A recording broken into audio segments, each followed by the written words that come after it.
सबों को जय यीशु, यीशु सहाय, प्रेज द लॉर्ड, जय मसीह की।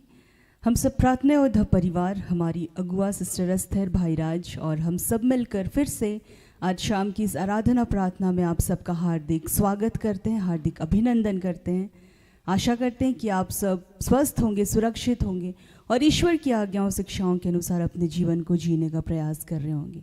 तो आइए इस वक्त जब हम इस प्रार्थना सभा को शुरू करने जा रहे हैं, तो हम जितने भी लोग इस प्रार्थना सभा में जुड़े हुए हैं, ऑनलाइन जुड़े हुए हैं, जितने लोग आराधनालय में हैं, हम सब इस वक्त प्रार्थना करें कि आज की प्रार्थना सभा को प्रभु सफल करे और जितने भी लोग जिन भी प्रार्थनाओं को लेकर आज आए हैं, जिन भी निवेदनों को लेकर आए हैं, प्रभु उनकी तमाम प्रार्थनाओं को, निवेदनों को पूर्ण करें। और साथ ही हम प्रार्थना करें कि प्रभु की उपस्थिति इस वक्त बनी रहे। जब यहाँ आराधना होता है, प्रार्थना होता है, वचन की उद्घोषणा होती है, तो उन तमाम समय में प्रभु की उपस्थिति यहाँ बनी रहे और जितने भी लोग जुड़े हुए हैं, हर एक जन पवित्र आत्मा से भरे रहें और जो भी बातें बताई जाती हैं, सिखाई जाती है, उन तमाम चीज़ों को अपने जीवन में ग्रहण कर सकें। हम सब लगातार प्रार्थना में बने रहें। तो आइए आज जिन शरीरों के माध्यम से प्रभु आज की आराधना करने जा रहे हैं, प्रार्थना करने जा रहे हैं, तो उसका जो क्रम है वो है, आरंभिक प्रार्थना करेंगे भाई ज्योतिष, आराधना में अगुवाई करेंगे भाई अमित, भाई ज्योतिष, भाई सूरसेन, भाई सुमित टुप्पो, वचन को पढ़ेंगे भाई सुमित टुप्पो और वचन की उद्घोषणा और अंतिम आशीष की प्रार्थना सिस्टर अस्थर के माध्यम से होगी। तो आइए हम सब इस प्रार्थना सभा के लिए तैयार हों। धन्यवाद।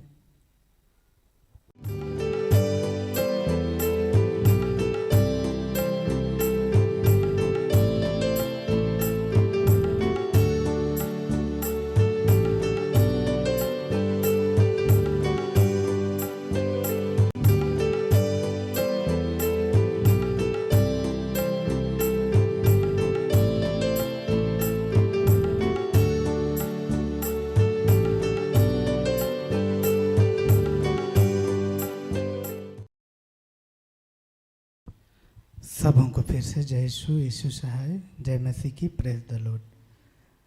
आइए फिर से हम लोग एक पल अपनी आंखों को बंद करेंगे और हाथों को खुला छोड़ेंगे और परमेश्वर से इस वक्त हम जुड़ने का प्रयास करेंगे। उस जीवित ईश्वर से हम जुड़ने का प्रयास करेंगे, अपने सारे उन बातों को भूलकर जो आपको, आपकी मन को विचलित करता होगा, भटकाता होगा।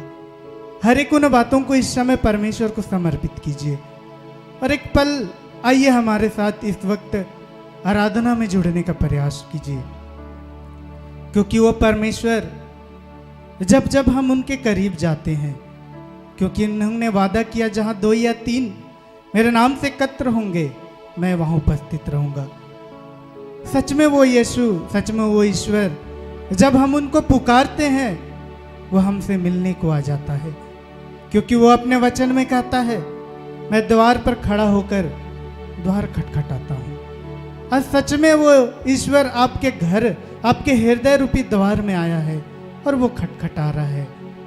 हे पिता परमेश्वर, इस वक्त हम धन्यवाद करते हैं पिता, धन्यवाद करते हैं कि पिता परमेश्वर आज का दिन तूने फिर से हमें एक आशीषित दिन दिया पिता परमेश्वर।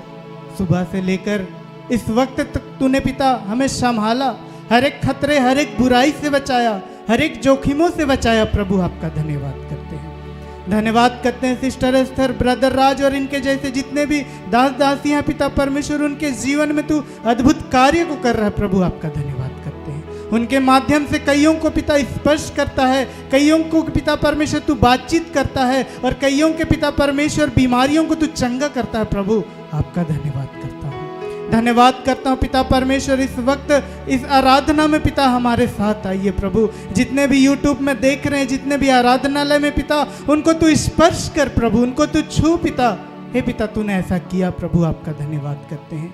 हे पिता परमेश्वर, तुझसे प्रार्थना मांगते इस वक्त हर एक बातों को तेरे हाथों में समर्पित करते हैं। तेरे बेटे बेटियों के जितने भी निवेदन है, रिक्वेस्ट है पिता, उनको तेरे हाथों में समर्पित करते हैं, उनको तेरे चरणों में लाते हैं पिता परमेश्वर। आज और इसी वक्त तू उनको समाप्त करेगा प्रभु, आपका धन्यवाद करते हैं। उनके दुखों को तू समाप्त करेगा प्रभु, आपका धन्यवाद करते हैं, धन्यवाद करते हैं पिता। ये पल पिता फिर से हम पिता परमेश्वर आपके आनंद से भरने जा रहे हैं प्रभु, आपका धन्यवाद करते हैं। हे पिता परमेश्वर, इस आराधना में, इस प्रार्थना में, वचन उद्घोषणा में पिता, कईयों को तो पिता परमेश्वर अपने चिन्ह चमत्कार को दिखाने जा रहा है और कईयों को पिता स्पर्श करके उनके जीवन को बदलने जा रहा है। प्रभु आपका धन्यवाद करते हैं।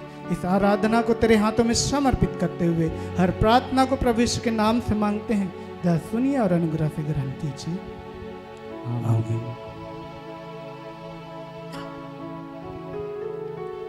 भाई इस समय हम सभी उस ईश्वर की स्तुति करेंगे, उसकी आराधना करेंगे। जितने भी आशीषें उन्होंने हमें दिया उसके लिए उसका धन्यवाद करेंगे। तो आइए इस घड़ी हम एक गीत को गा करके उससे महिमा देंगे। गीत का बोल है, गिन गिन के स्तुति करो बेशुमार तेरे दानों के लिए। तो आइए हम सभी उसकी स्तुति और उसकी महिमा करेंगे।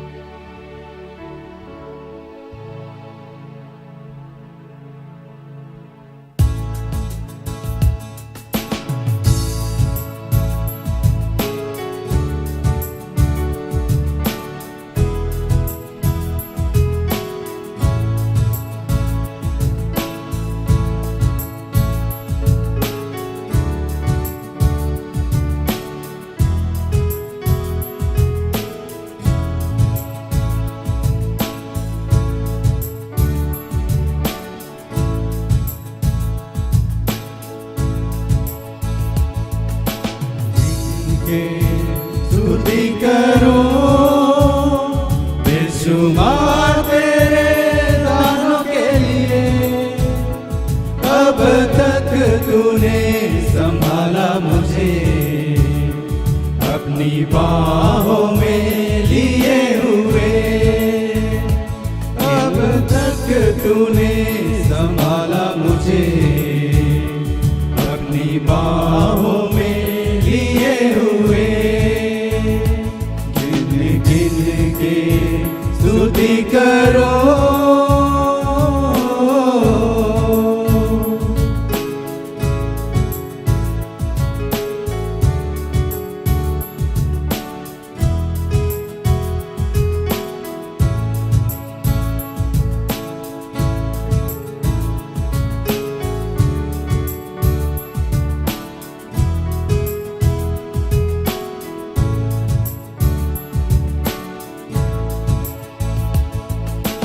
तेरे शत्रु का निशाना तुझ पर होगा ना सफल।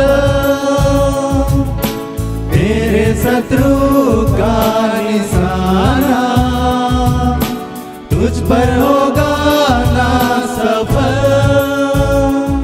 अपनी आंखों की पुतली जैसे वो रखेगा तुझे हर पल। अपनी आंखों की पुतली जैसे वो रखेगा तुझे हर पल। गिन गिन के स्तुति करो बेशुमार तेरे दानों के लिए। अब तक तूने संभाला मुझे अपनी बाहों में लिए हुए। अब तक तूने संभाला मुझे अपनी बाहों में लिए हुए। स्तुति करो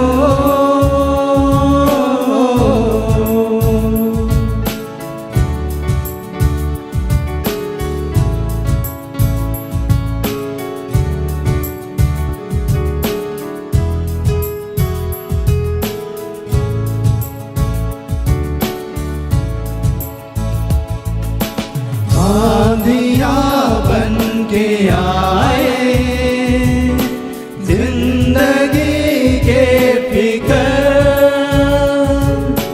आंधियाँ बन के आए जिंदगी के फिकर। कौन है तेरा केवनहारा है भरोसा तेरा की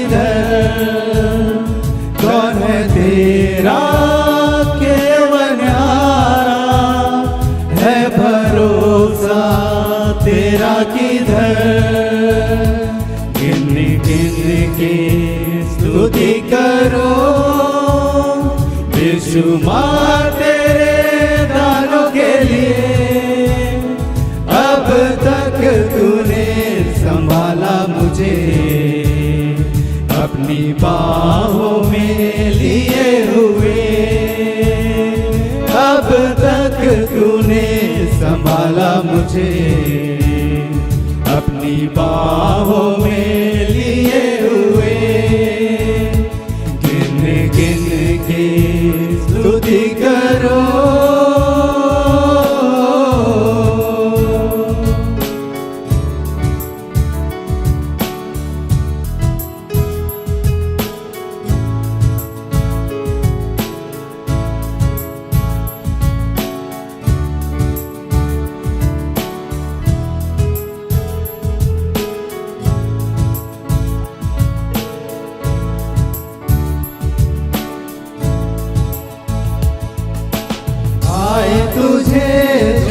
मिटाने शत्रु होंगे बेअसर।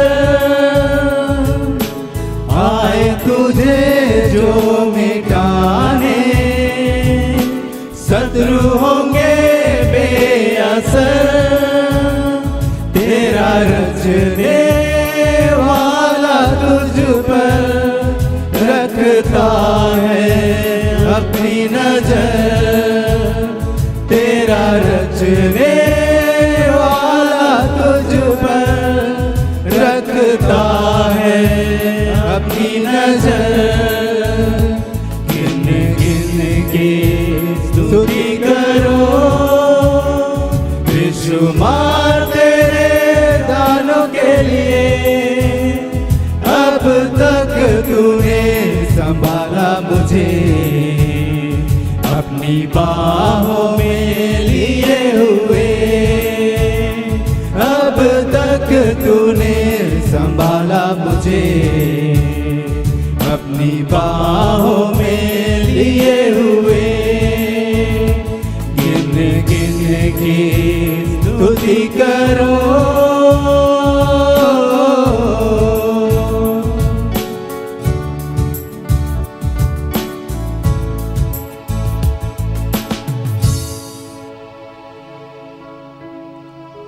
आइए इस वक्त हम फिर से परमेश्वर की महिमा के लिए और एक गीत गाएंगे।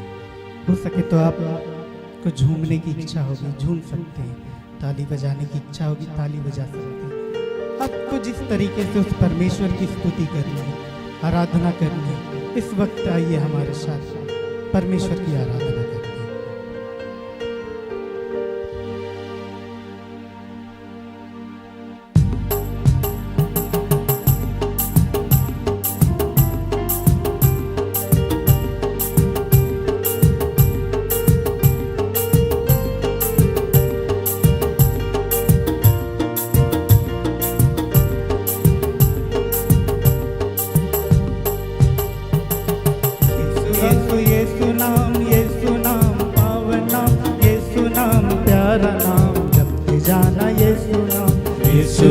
यीशु नाम, यीशु नाम पावन नाम, यीशु नाम प्यारा नाम जपते जाना। यीशु नाम, यीशु यीशु नाम, यीशु नाम पावन नाम, यीशु नाम प्यारा नाम जपते जाना। यीशु नाम, यीशु यीशु यीशु नाम, यीशु नाम पावन नाम, यीशु नाम प्यारा नाम जपते जाना। यीशु नाम,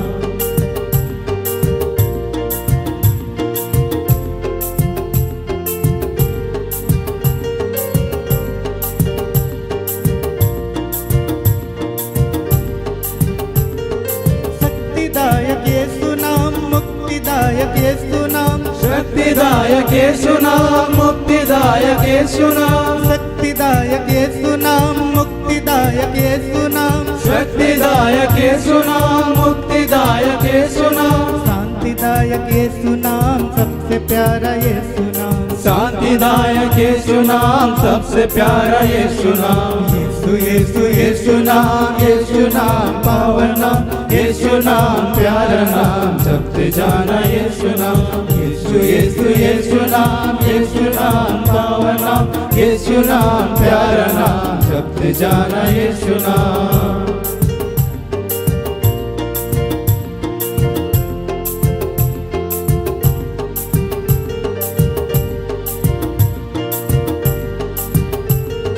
जीवनदायक यीशु नाम, आनंददायक यीशु नाम, जीवनदायक यीशु नाम, आनंददायक यीशु नाम, जीवनदायक यीशु नाम, आनंददायक यीशु नाम, जीवनदायक यीशु नाम, आनंददायक यीशु नाम, स्वास्थ्यदायक यीशु नाम, सबसे प्यारा यीशु नाम, स्वास्थ्यदायक यीशु नाम, सबसे प्यारा यीशु नाम।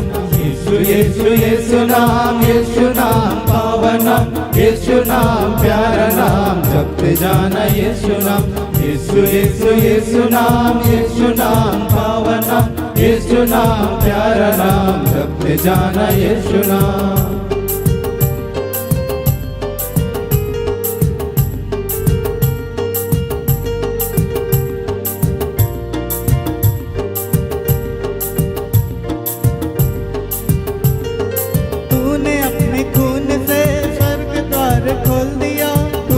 अपने खून से स्वर्ग द्वार खोल दिया, तूने अपने खून से स्वर्ग द्वार खोल दिया, तूने अपने खून से स्वर्ग द्वार खोल दिया।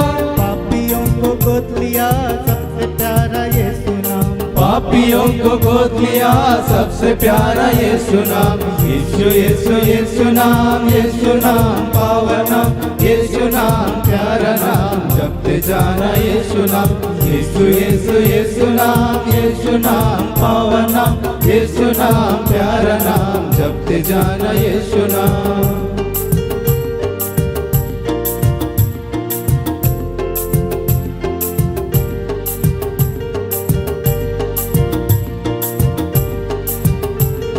दिव्य वचन शक्ति से मेरे मन में आ प्रभु, दिव्य वचन शक्ति से मेरे मन में आ प्रभु, दिव्य वचन शक्ति से मेरे मन में आ प्रभु, दिव्य वचन शक्ति से मेरे मन में आ प्रभु। सर्वशक्तिमान तू सबसे प्यारा यीशु नाम, सर्वशक्तिमान तू सबसे प्यारा यीशु नाम। यीशु यीशु नाम पावन नाम, यीशु नाम प्यारा नाम, जपते जाना यीशु नाम। यीशु यीशु यीशु नाम पावन नाम, यीशु नाम प्यारा नाम, जपते जाना यीशु नाम।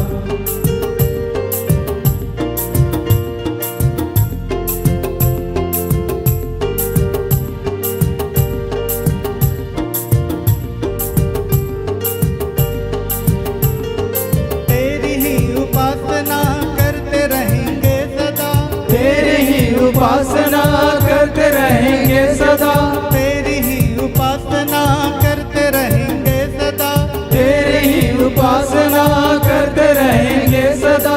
भजते जपते रहते हैं सबसे प्यारा यीशु नाम, भजते जपते रहते हैं सबसे प्यारा यीशु नाम। यीशु यीशु यीशु नाम पावन नाम, यीशु नाम प्यारा नाम, जपते जाना यीशु नाम। यीशु यीशु यीशु नाम पावन नाम, यीशु नाम प्यारा नाम, जपते जाना यीशु नाम।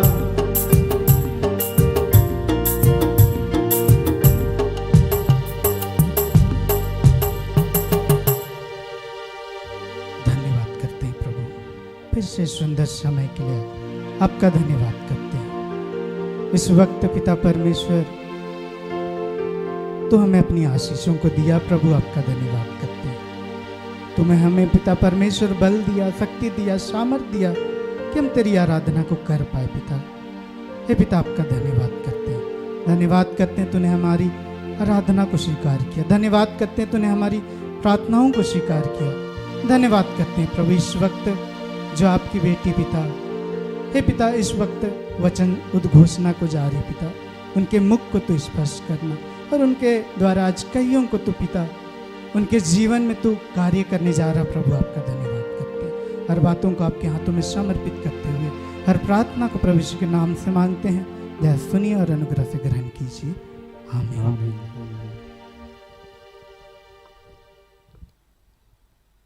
आज का जो प्रभु ने वचन दिया है वो है प्रेरित 20 का 35। उसमें ऐसा लिखता है, मैंने आपको दिखाया है कि इस प्रकार परिश्रम करते हुए हमें दुर्बलों की सहायता करनी और प्रभु यीशु का कथन स्मरण करना चाहिए कि लेने की अपेक्षा देना अधिक सुखद है। यहाँ तक यह प्रभु की वाणी है। ईश्वर को धन्यवाद।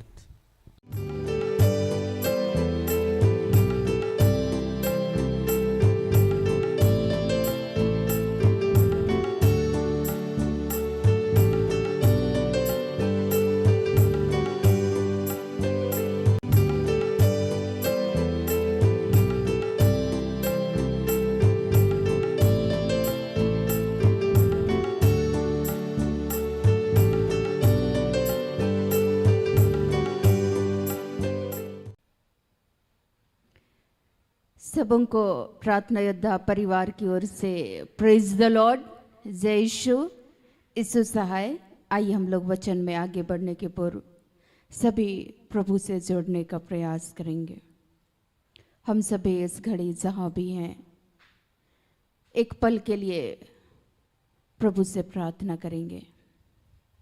हे महान जीवित प्रेमी पिता, प्यारे प्रभु, आज के सुंदर दिन को देने के लिए धन्यवाद करते हैं पिता। इस घड़ी पिता पुत्र पवित्र आत्मा के नाम पर इस घड़ी एक छोटे झुंड के रूप में हम सभी आपके समीप आते हैं। पर प्रभु, आज जहाँ भी इस घड़ी यूट्यूब के द्वारा जितने भी हमारे भाई बहनें जो जुड़े हुए हैं पर प्रभु, और आगामी दिनों में तेरे जीवित वचन को सुनने वाले हैं, उन हर एक पर अपनी आशीष और अनुग्रह को उंडेलना पिता।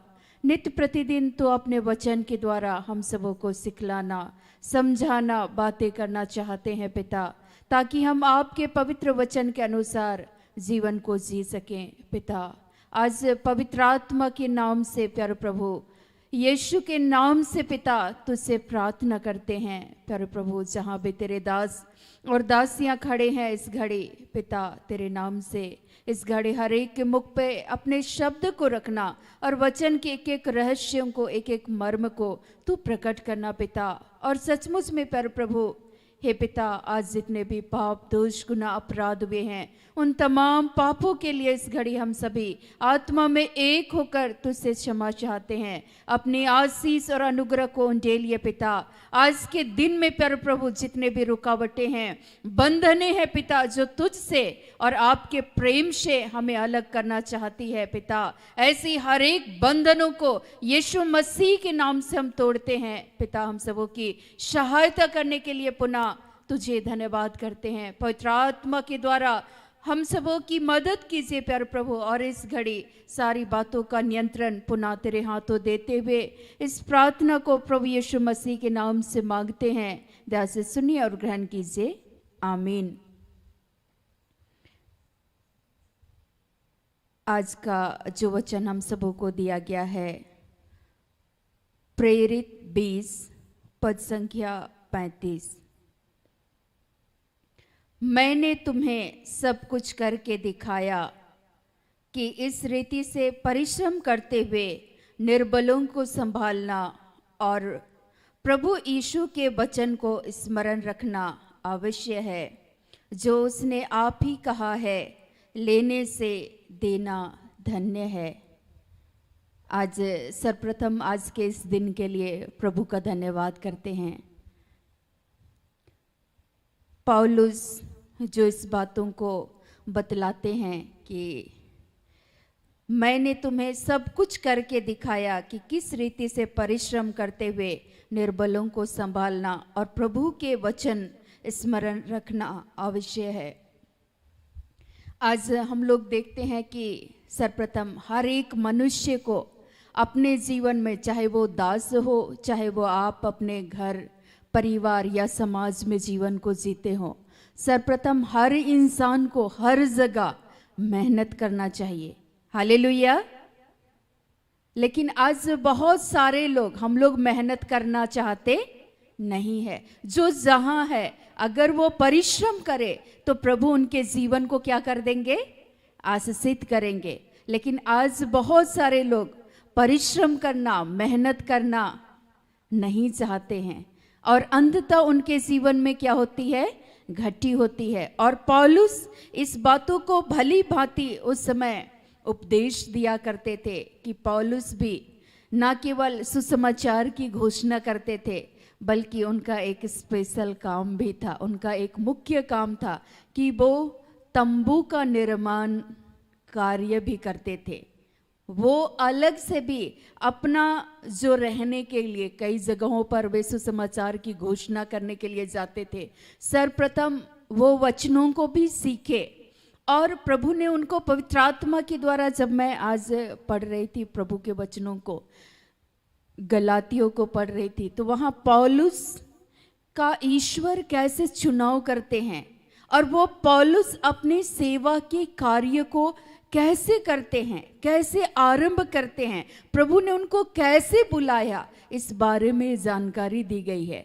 तो आज हर इंसान को जो जहाँ है, ना केवल वो सुसमाचार की घोषणा किए, लेकिन जब आप प्रेरित 18 को पढ़ेंगे वहाँ क्या लिखता है? कुरिन्थ नगर में जब वहाँ के लोगों के बीच में पौलुस, जहाँ पर विवाद था, आपसी फूट था, लोग दलबंदी थे, एकजुट नहीं थे, उस जगह पर जब वो सुसमाचार की घोषणा करने के लिए जाते हैं, वहाँ लिखता है, इसके बाद पौलुस एथेंस को छोड़कर कुरिन्थ में आया। वहाँ उसे अविला नामक एक यहूदी मिले जिसका नाम पुन्तुस में हुआ था, जन्म पुन्तुस में हुआ था। वह अपनी पत्नी प्रिस्किल्ला के साथ इटली से हाल ही में आया था, क्योंकि क्लौदियुस ने सब यहूदियों को रोम से निकल जाने की आज्ञा थी, इसीलिए वह उनके यहाँ गया। उसका और उनका एक ही उद्यम था, उनका एक ही कार्य था, इसलिए वह उसके साथ रहा और वे काम करने लगे। उनका उद्यम अर्थात पौलुस का जो कार्य था, वहाँ लिखा हुआ है तंबू बनाने का था। तो वो एक तंबू का भी निर्माण कार्य करते थे और इसीलिए पौलुस बतलाते हैं कि हमारा ये शरीर एक तंबू के जैसा है, एक डेरा सरी का एक घर है जो गिरा दिया जाएगा और मसीह के द्वारा हमें निर्मित एक निवास स्थान मिलेगा। ये सब पौलुस ही बतलाते हैं। तो अर्थात हर इंसान जो जहाँ है, और इसीलिए जहाँ लोगों के बीच में फूट थी, दरारें थी, वहाँ पर पौलुस ने बताया कि एक दूसरे के साथ प्रेम करना चाहिए। कठिन परिश्रम किए और वो परिश्रम करते करते वो कभी भी थके नहीं, वो अपने कार्य को वो जारी रखे और हमेशा जहाँ जहाँ पर भी सुसमाचार की घोषणा किए, यीशु मसीह के बारे में बताए, वो लोगों को जागरूक करते हुए चले गए। वो खुद कष्ट में थे, लेकिन वो दूसरे को क्या कर रहे थे? उत्साहित कर रहे थे, प्रोत्साहित कर रहे थे। वो परिश्रम करते रहे। उनको यहाँ तक कि बंदी बना लिया गया, उनको पकड़वाया गया, उन लोगों को मारा गया, पीटा गया, लेकिन वे परिश्रम करना, सुसमाचार की घोषणा करना किसी भी रीति से उन्होंने बंद नहीं किया। अर्थात आज हमारे जीवन में, आज हम लोगों को भी परिश्रम करना चाहिए। और जब हम लोग यीशु मसीह के जीवन शैली को जब देखते हैं, तो यीशु मसीह भी नासरत नगर को छोड़ करके वो गलील को जाते हैं और वहाँ वो अपने सुसमाचार की घोषणा करने के लिए उन शिष्यों का वो चुनाव करते हैं। और उसके बाद वो जब भी उपदेश देने के पहले वो प्रार्थना भी करते थे, वो भी कड़ी मेहनत करते थे। जहाँ लोग सोते थे वहाँ यीशु मसीह जाग कर क्या करते थे? प्रार्थना करते थे, ईश्वर से जुड़े हुए रहते थे, प्रभु की बातों को सुनते थे। और इसीलिए यीशु मसीह के बारे में जब हम लोग को जानना है तो यीशु मसीह भी पहले यशाया भविष्यवक्ता के उस पुस्तक को उसने उठाया उस मंदिर में और वहाँ लोगों से बातचीत करने लगे। यीशु मसीह ने कहा, प्रभु का आत्मा मुझ पर छाया है, क्योंकि उसने दरिद्रों को सुसमाचार सुनाने के लिए मेरा अभिषेक किया है, मेरा चुनाव किया है। लूका 4:18-19 को जब हम लोग पढ़ेंगे कि देखिए उसका चुनाव कैसे होता है, वैसे ही प्रभु ने जब हमारे जीवन का, आपके जीवन का चुनाव किए हैं और हमें अलग किए हैं ताकि हम परिश्रम करते करते हम सभी थके नहीं, लेकिन हम सभी देने वाले बने। और सर्वप्रथम ईश्वर ने हम सबों के जीवन के लिए, पूरे मानव जाति के लिए, ईश्वर का ये प्रेम था कि उसने अपने एकलौते पुत्र यीशु मसीह को दे दिया। और इसीलिए यहाँ लिखता है वचन में कि लेने से देना धन्य है। पिता ने हम लोगों के लिए पुत्र को दे दिया, अर्थात यीशु मसीह को दे दिया। और यीशु मसीह हम लोगों के लिए अपने आप को क्रूस पर बलिदान किए। यीशु के जीवन शैली को भी देखिए, वो कैसे कठिन परिश्रम करते रहे। मैंने बताया कि वो आधी रात उठकर वो प्रार्थना करते थे। जब भी समूह को संबोधित करना रहता था, वो एकांत में जाकर के वो कड़ी मेहनत करते थे, प्रार्थना करते थे, पिता से जुड़ने का प्रयास करते थे। आज हम लोग चाहते हैं, एक सेवक भी चाहते हैं कि वो उनके जीवन में किसी भी बात की घटी ना हो, लेकिन वो बैठा रहे चुपचाप, कोई मेहनत ना करे। ईश्वर चाहते हैं कि जगह जगह वो सुसमाचार की घोषणा करे, यीशु मसीह के बारे में लोगों को बतलाए, लेकिन वो हाथ पर हाथ धरे आलसी बनकर बैठे हुए रहेंगे और बोलेंगे कि ईश्वर ने कहा है कि ईश्वर अपने सोए हुए भक्त को यूं ही खिलाता है, उसका भरण पोषण करता है। जवान सिंह को तो मांस के टुकड़े की कमी होती, किंतु परमेश्वर के डरवाइयों को किसी भली वस्तु की घटी नहीं होगी। घटी होगी या नहीं होगी? आप प्रार्थना नहीं कर रहे हैं, आप वचन नहीं पढ़ रहे हैं, आपको जो ईश्वर ने कार्य को सौंपा है उस कार्य को आप करने के लिए तत्पर नहीं है, तैयार नहीं है, आपके जीवन में तंगहाली आएगी, कठिन स्थितियां आती हैं। लेकिन इसके बावजूद भी अगर आप परिवार में हैं या एक सेवक हैं या एक सेविका के रूप में प्रभु ने चुना है या बुलाया है, तो आपकी भी जिम्मेदारियां हैं, आपको भी परिश्रम करना है, आपको भी परिवार में प्रभु ने खड़ा किया है। परिवार में अगर एक पिता अगर घर से बाहर ड्यूटी करते हैं, एक माता की बहुत सारी कर्तव्य होते हैं परिवार के प्रति, घर के अन्य कामों में भी उनका बहुत सारा योगदान होता है, वो अपने बच्चों के प्रति उनकी जिम्मेदारियां होती है। लेकिन वहाँ पर वो आलसी बने रहे तो उनका घर, उनका परिवार तहस नहस होगा या नहीं होगा? होगा या नहीं? हो जाएगा। चूंकि अगर वो इंसान, मैं इस पे भी वचन पे जाऊंगी, यीशु मसीह वहां पर ईश्वर के साथ हमेशा जुड़े रहे और इसीलिए उस आत्मा से भरते थे, वो भी परिश्रम करते रहे। प्रभु निरंतर पवित्र आत्मा के द्वारा ईश्वर के आदेश के अनुसार उनको कहा गया, नासरत नगर में गए, वहां पर चमत्कार दिखाना चाह रहे थे, लेकिन वो लोग विश्वास नहीं किए। अच्छा, ये तो वही बढ़ई का पुत्र है, और लोग उस पर विश्वास नहीं किए, तो यीशु मसीह वहां चमत्कार नहीं कर पाए। फिर वहां से वो गलील की ओर जाते हैं, आगे जाते हैं। वो ईश्वर के बारे में बताने से वो हिचकते नहीं है, चूकते नहीं है, कतराते नहीं है, वो अपना काम को जारी रखे।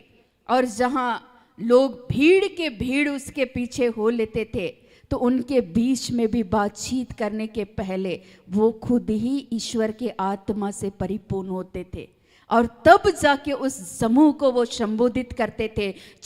तब जाके दुष्ट आत्माएं जो यीशु को देखती ही चीखती और चिल्लाती थी, उन दुष्ट आत्माओं को यीशु मसीह आदेश देते थे और वे दुष्ट आत्माएं भाग जाती थी। रोगियों को यीशु मसीह उन पर हाथ रखते थे और रोगी चंगे हो जाते थे। वो तो हाथ बढ़ाने का भी तो काम किए।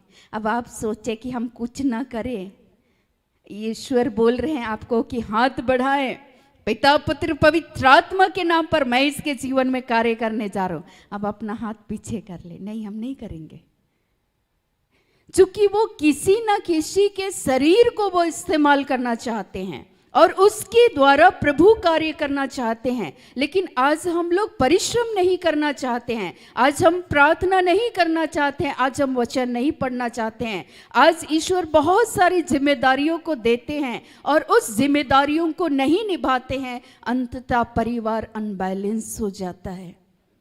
परिवार के प्रति भी जो जिम्मेदारियां हैं उसको अगर हम पूर्ण ईमानदारी के साथ निभाएंगे, प्रभु निश्चय ही आपको देने वाले बनाएंगे। आपके जीवन में दिन प्रतिदिन उन्नति होती चली जाएगी, क्योंकि आप अगर एक ईश्वर के प्रेम से परिपूर्ण होंगे, आपकी जो जिम्मेदारियां हैं घर के प्रति, साफ सफाई के प्रति, भोजन बनाने के प्रति, बच्चों के प्रति, पति के प्रति, जो जहां है वहां उनकी कई सारी जिम्मेदारियों को प्रभु ने अलग अलग कार्य को करने के लिए प्रभु ने चुना है। तो जिनके जीवन में जिस रूप से भी प्रभु ने चुनाव किया है, सभी अगर परिश्रमी बन जाए तो वे भी देने वाले बनेंगे, क्योंकि ईश्वर उदारता पूर्वक देने वाले से, हर्ष से देने वाले से प्रभु प्रसन्न होते हैं। अगर घर के प्रति भी आप खुशी खुशी अपने तन से, मन से, धन से, प्रभु ने कहा है मैंने यह प्रजा अपनी स्तुति के लिए बनाया है, आपके कार्यों के द्वारा, आपके प्रेम भरे उस स्वभाव के द्वारा, आपके अपने कर्तव्यों को सही तरीके से पूर्ण करने के द्वारा किसको महिमा मिलती है? ईश्वर को। लेकिन हम परिश्रम करना नहीं चाहते हैं, हम प्रेम करना नहीं चाहते हैं, लेकिन हम चाहते हैं कि और लोग हमसे क्या करें? प्रेम करें। प्रेम दिया जाता है, प्रेम अपेक्षा नहीं करता है। और इसलिए आज हर घर घर में क्लेश है। पिता ने हम सबों से अपेक्षा नहीं किया, पिता ने हमसे प्रेम किया तो पुत्र को दे दिया, और पुत्र ने हम सबों से प्रेम किया जब हम पापी ही थे तो खुद को उसने क्रूस पर क्या कर दिए? बलिदान कर दिए। कितनी सुंदर बातें हैं, लेकिन आज हम लोग आलसी बन बैठे हैं। ईश्वर ने एलिया नबी का चुनाव किया और एलिया को बोले कि सारपत नगर के उस विधवा के घर चले जाना। एलिया नबी नहीं बोले कि मैं वहां नहीं जाऊंगा। ईश्वर ने उनको आदेश दिया, चलने में भी उनको ताकत लगा होगा, वो गए, उठकर गए, पिता के आदेश को उन्होंने स्वीकार किया और वहां चल कर गए। और वो बोले कि मुझको पानी पिला देना। उसके बाद जैसे ही वो पानी लेने के लिए गए तो बोलते हैं अच्छा थोड़ा सा रोटी भी खिला देना। वो बोलती है कि कुछ भी नहीं है। देखिए वहां पर उसको भी परिश्रम करना पड़ा। ईश्वर ने जो जो आदेश दिए उस आदेश का वो पालन कर रहे थे। अंततः एलिया के जीवन में क्या हुआ ये आप देख सकते हैं। एलीसा उनके जो सहयोगी थे, निरंतर उसका सहयोग करते थे। प्रभु ने उनके जीवन को आशीषित किया, प्रभु ने उनको भी देने वाला बनाया, दुगुने रूप से उनका अभिषेक बढ़ा और एलीशा नबी के द्वारा भी कई सारे चमत्कार के कार्य हुए। नबी एलीशा भी देने वाले बन गए।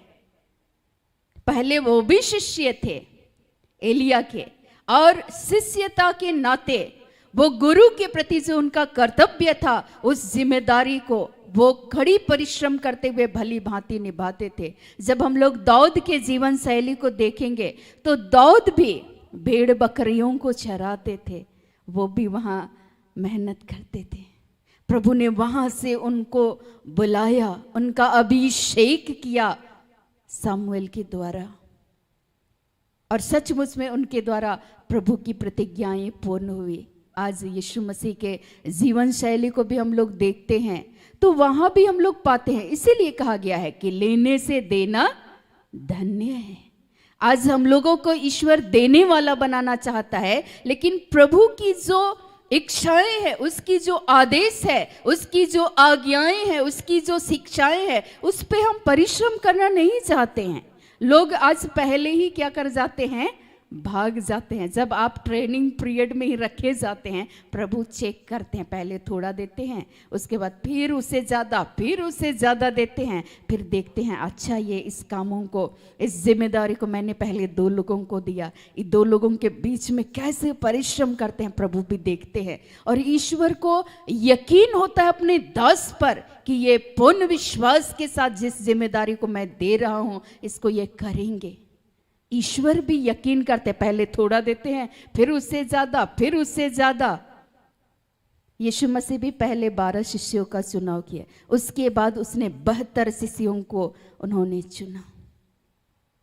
सचमुच में उसके कार्य करने के उस तरीके को भी देख सकते हैं। जब आज हम लोग पौलुस के बारे में चर्चा कर रहे हैं, पौलुस को भी हर जगह उनको भी जीवन में तिरस्कार और अपमान को सहना पड़ा, लेकिन इस अपमान को सहने के बावजूद भी वो अपने परिश्रम करना बंद नहीं किए। सुसमाचार की घोषणा तो करते रहे, प्रार्थना भी करते रहे, एक दूसरे से प्रेम भी करते रहे, और उनका जो अतिरिक्त निर्माण कार्य था तंबू का, उस कार्य को भी उसने जारी किया। आज हमारे जीवन में बैलेंस हम लोग खो देते हैं और इसकी वजह से हमारा जीवन अनबैलेंस हो जाता है और हम सभी प्रभु की आशीषों से हम सभी रहित हो जाते हैं। और इसीलिए आज पौलुस इस बातों को लिखे हैं, मैंने तुम्हें सब कुछ करके दिखाया, इस रीति से परिश्रम करते हुए निर्बलों को संभालना और प्रभु यीशु के वचन को स्मरण रखना। एक दूसरे को, जो कमजोर हैं, जो असहाय हैं, उनके बीच में भी तो पौलुस जा करके कार्य किए ना। यीशु मसीह भी कार्य किए। जो लोग कमजोर थे, जो अंधे थे, जो देख नहीं सकते थे, उनके जीवन में यीशु ने कार्य किया। जो मरे हुए थे उस मुर्दे को यीशु मसीह ने जिलाया। जो भूखे थे उन भूखों को यीशु मसीह ने खिलाया। उनको अपने प्रेम की चादर से ईश्वर ने ढक दिया। यश का ओढ़ना ओढ़ाया उनके जीवन में। आनंद के तेल से ईश्वर ने उनके जीवन का अभिषेक किया। आज ईश्वर आपका भी और हम सबों के जीवन का भी चुनाव किए हैं, बशर्ते कि हम सभी आज आलसी ना बने। नीति वचन, जिसको सुक्ति ग्रंथ भी कहते हैं, प्रभु का वचन बहुत सुंदर लिखा हुआ है। 10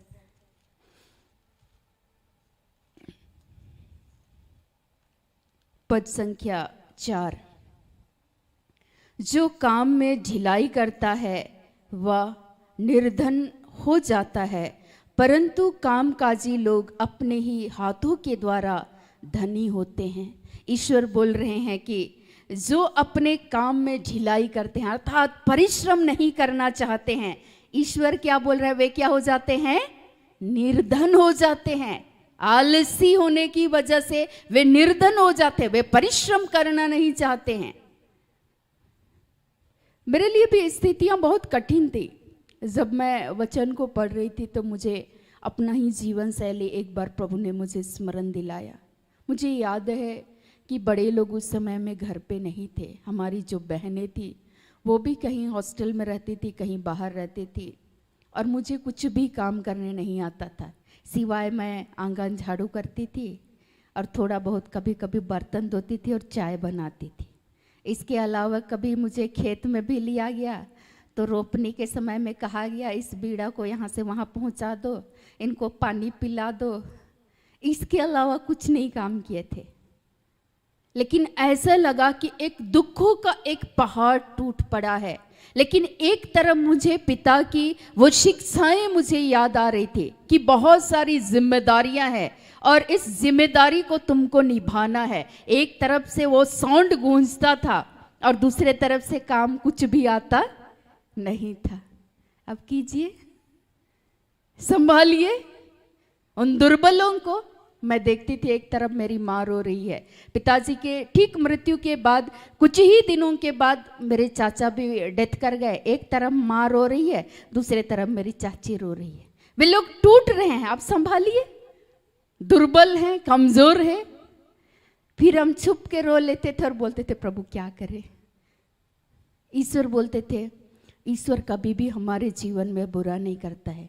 मैं एक तरफ उनके आंसुओं को पोंछती थी, उनको समझाती थी कोई बात नहीं, इतने ही दिन का था, यही सत्यता है, यही वास्तविकता है। मेरी माँ फुट फुट करके रोती थी, आगे कैसे परिवार को संभालेंगे, कैसे देखेंगे 4-4 बच्चों को, कैसे इस घर की जिम्मेदारियों को उठाएंगे। मैं बोलती थी माँ, ईश्वर के सामर्थ्य से सब चीज़ हो जाएगा, हो जाएगा, ईश्वर हमारी मदद करेंगे। हम बोले चिंता मत करो, ईश्वर हमारी सहायता करेंगे, ईश्वर हमें परिश्रमी बनाए, ईश्वर की जो इच्छा है, उद्देश्य है, वो हमारे जीवन पे पूर्ण हो। दूसरी तरफ फिर जाते थे, फिर दूसरी तरफ वो भी उधर बैठ के रो रही है।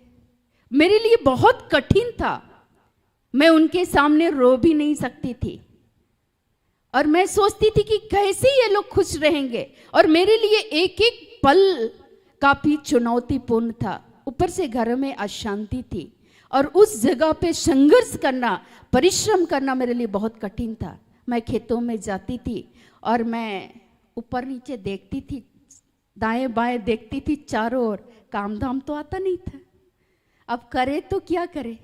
अब बोलते थे, हे प्रभु इन हाथों को परिश्रमी बना, इन पैरों को तो स्थिर करना, बल देना, शक्ति देना कि पिता मैं मेहनत कर सकूं। चारों ओर ताकते थे, मुझे नहीं मालूम था मैं कौन सा धान है कौन सा घास है, मैं वो भी नहीं पहचानती थी। घास निकालने के लिए खेतों में जाती थी, धान सबको उखाड़ उखाड़ के रख देती थी। आसपास से गुजरने वाले लोग बोलते थे, इधर आ इधर आ, तुम तो धान को ही उखाड़ती। फिर बोलते थे, हे प्रभु कौन सा धान है कौन सा घास है, इसको पहचानने में मेरी मदद कीजिए। कितनी कठिन स्थिति थी। ना उखाड़ने आता था, सब लोग उखाड़ते थे और मैं चारों ओर देखती थी। मेरा तो एक ही हाथ चलता था, दूसरा हाथ चलता ही नहीं था। फिर बोलते थे हाथों को, जब कोई नहीं देखता था हाथ को ऊपर स्वर्ग की ओर उठाते थे, बोलते थे, प्रभु इन हाथों से तू हमें मेहनत कराना सिखा, कठिन परिश्रम करना तू सिखा पिता। और आज तू हमारे जीवन की सहायता करना कि हम दूसरों से लेने वाले नहीं देने वाले तू बना पिता। और उसके बाद देखते थे लोग बेड़ा उखाड़ रहा है तो मैं बांधने भी नहीं आता था। उखाड़ना तो दूर की बात, बांधने भी नहीं आता था। मैं अगल बगल के लोगों को मैं आवाज लगाते रहती थी, कृपया बांधना मुझे सिखाइए।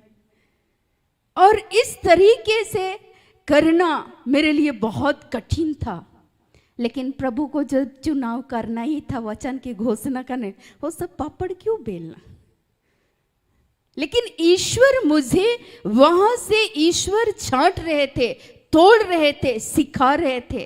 किचन में घुसते थे, कुछ तो आता नहीं था, कढ़ाई चढ़ा के पूरा प्रार्थना करते थे, प्रभु कैसे बनाना है इसमें मेरी मदद करना, कैसे बीड़ा उखाड़ना है इसके लिए मेरे हाथों को, मेरे शरीर पर वो बल देना। सिर्फ और सिर्फ मैं प्रभु भरोसे मैं जीवन को जी रही थी। मुझे नहीं मालूम कि आगे क्या होने वाला है, लेकिन मुझको ऐसा लगता था ईश्वर अच्छा ही करेंगे, कुछ भी बुरा नहीं करेंगे। और इसीलिए मैं उसी उत्साह के साथ मैं स्कूल भी जाती थी, घर भी आती थी, घर का काम भी करते थे, खेत का काम भी करते थे। रात में नींद नहीं आती थी, क्योंकि जो परिश्रम आपको लगेगा कि आने वाला कल क्या होगा, आपको नींद आएगी। जल्दी से बोलते थे, प्रभु जल्दी से सुला देना। 9 बजे आसपास गहरी नींद में सो जाते थे, सुबह 2-2:30 बजे आदत है ना, जिस तरह से पवित्र आत्मा जगाते हैं मुझे जगा देते थे। फिर अपना थोड़ी देर प्रार्थना करते थे, फिर बोलते थे, अच्छा प्रभु कैसे क्या करें, बैल ले जाओ, दौनी कैसे करना है ये भी हम तुमको सिखाएंगे। अब उसमें खलियान होता था, उसको भी कैसे लगाना ये भी मालूम नहीं था, कि ये तो थे नहीं, जाते थे गार्जियन लोगों के साथ और बगल में बैठ के आग तापते थे। सब चीज प्रभु ने सिखाया। और इसीलिए आज जब लोग आते हैं और बोलते हैं हमसे नहीं होगा, तो जब वो आपके जीवन में आएगा तो आपको ईश्वर परिश्रमी बनाना चाहता है। मैं आज परमेश्वर को इस पुलपिट पर से मैं धन्यवाद देती हूँ कि प्रभु ने उस कठिन परिस्थिति में हमारे जीवन और परिवार की प्रभु ने सहायता किया। सही में प्रभु की अनुग्रह नहीं होती तो एक एक पल पल हम बर्बाद हो जाते।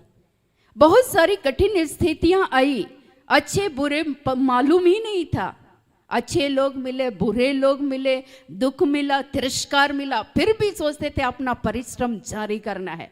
और लोग कमेंट करते थे, मैं अक्सर बोलती हूँ भीख मांगना पड़े, बोलते ना प्रभु बिल्कुल भी नहीं, तू हमें देने वाला बना, हम लेने वाले नहीं। लेकिन प्रभु जैसे आपने पिता होकर हमारे लिए, पूरे मानव जाति के लिए, पूरे संसार के लिए आपने पुत्र को दिया और पुत्र के माध्यम से हमारे जीवन में उस पाप के बंधनों से आजादी के लिए, स्वतंत्रता के लिए तूने पुत्र को क्रूस पर बलिदान कर दिया। वो कड़ी मेहनत करते रहे, उनको कोड़े लगाए गए, उन पर झूठा आरोप लगाया गया, फरीसी अक्सर उसको फंसाना चाहते थे।